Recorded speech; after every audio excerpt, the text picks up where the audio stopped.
Ipinalad na makaligtas sa sunog ang isang mag-ina sa lungsod ng Las Piñas. Sinisiyasat ngayon kung totoo nakakadena ang dalagang biktima kaya hindi siya nakaligtas. Nakatutok si Emil Sumangil. Matindi na ang sunog at halos nilamon na ang dalawang palapag na bahay sa Barangay Almanza 1, Las Piñas City nang makunan nito ng video ni Yus Cooper Boards Medina. Ayon sa Bureau of Fire Protection, pagdating pa lang nila doon, halos tupok na ang buong estruktura. Sa investigation report ng BFP, nakaposisyon malapit sa pintuan ng mga bangkay ng mag-inang Daisy Sarmiento, 72 anyos, at Janet, 32 taong gulang.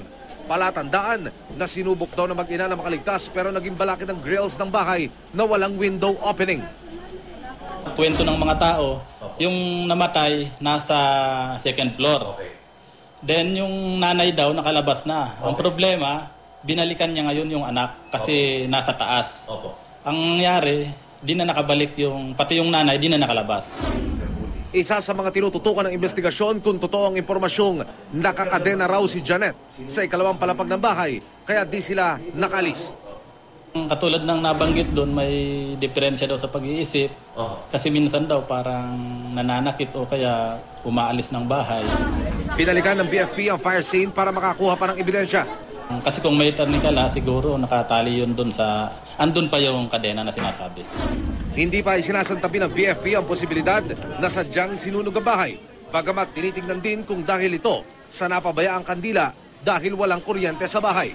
Nakakonfine pa rin sa Philippine General Hospital ang isa pa sa mga kaanak ng mga nasawi na si Ellen Marie Sarmiento na nagtamo ng second-degree burn. Inaasahan nilang sa oras na makalabas siya, mabibigyan linaw kung ano talaga ang pinagbulan ng apoy at bakit hindi nakaligtas ang mga biktima. Sa Quezon City, nilamon din ang apoy ang ilang bahay sa Viluna pasado alas 3 ng madaling araw kanina. Dahil gawa sa light materials ang mga bahay, mabilis kumalat ang apoy. Ayon sa BFP, maaaring fuse blast daw ang nangyari at posible rin daw dahil sa mainit na panahon. Kalimitan kasi may mga may mga substandard tayong mga fuse na nabibili. Hindi natin nakikita na kung pumasa nga ito sa standard. Siyempre nakikita yung humidity natin, nakikita natin na masyadong mainit ang panahon, malinsangan.